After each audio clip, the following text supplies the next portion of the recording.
ได้ดูอันนั้นน่ะเอาตีบินหูมันดูมาจับนี่เลย ดูกล้องมา พยายามเพื่อได้เบิร์ดเด้อ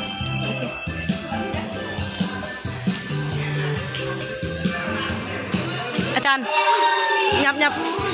คันที่ให้มือเรามุมนี้มุมนั้นเลย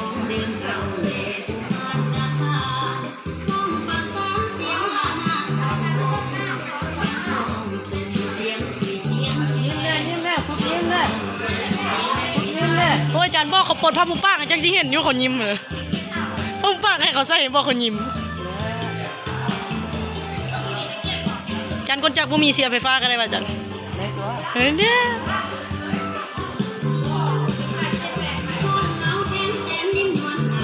ไปแล้วแถวผู้หญิงกันไปแล้ว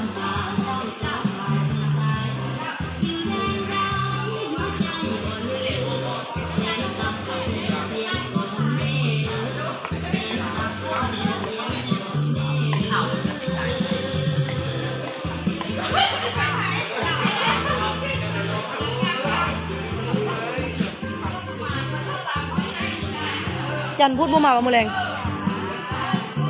พี่พูดนะมาแต่ผู้ใหม่กับแต่สองคนจุลี่กับบริมาเอาละบัดนี้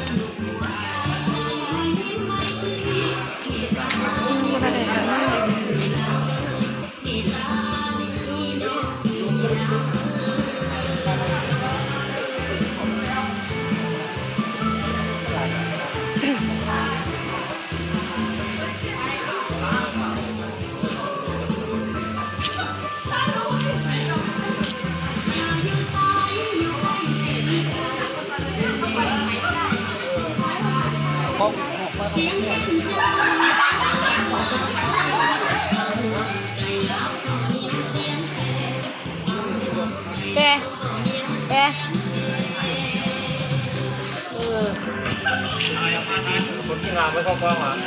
บอกอาจารย์ก็ไม่เข้ายับอาจารย์นะ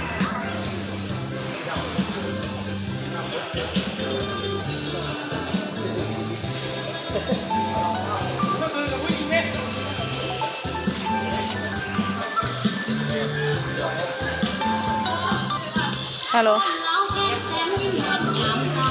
อายุภาคไฟฟ้ามาหาเลยอายุบ้านเขาฟอนนี่นะเอาไอ้จับกองให้จันวิไลพรไอ้จับกองให้จันวิไลพรอยู่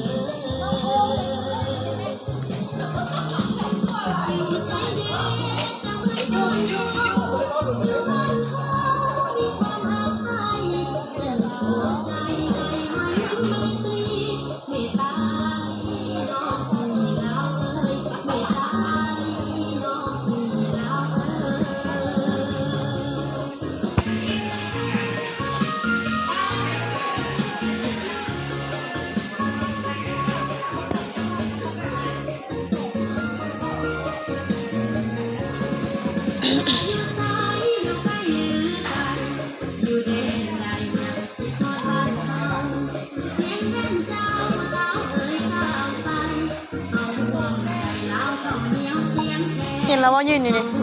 มึงรับส่วนเพื่อน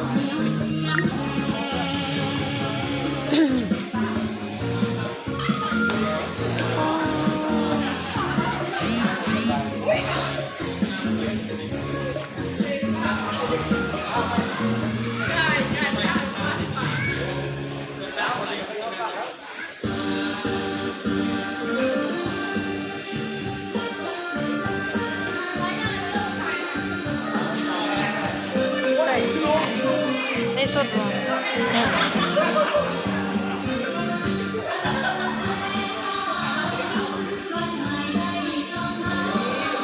ซ้อม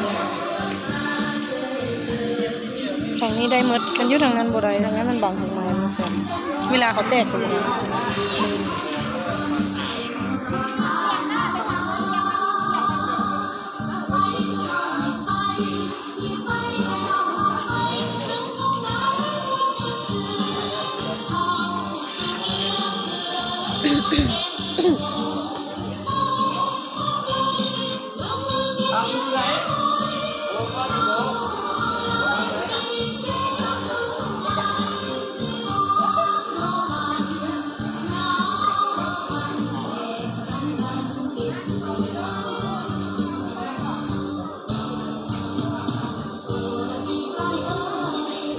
ยังให้กิน เอาเป็นเอกลักษณ์ของเขา มือที่เขาขึ้นในแท้นะผู้หญิงไฟฟ้านี่นุ่งเสื้อผ้านี่นุ่งสิ้นผู้ชายนี่นุ่งสู้ปฏิบัตินี่ขึ้นน่ะแต่มันโอเคเลยว่าอะไรบอกเป็นเอกลักษณ์ของภาคเลย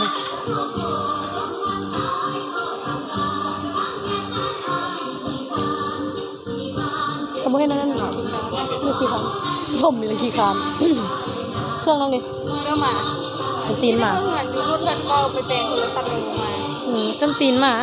ฮะ ให้ดูสิเตะ4 โมงเลยเนาะเขาไปเตะผู้ที่2คือน้องขึ้นนะ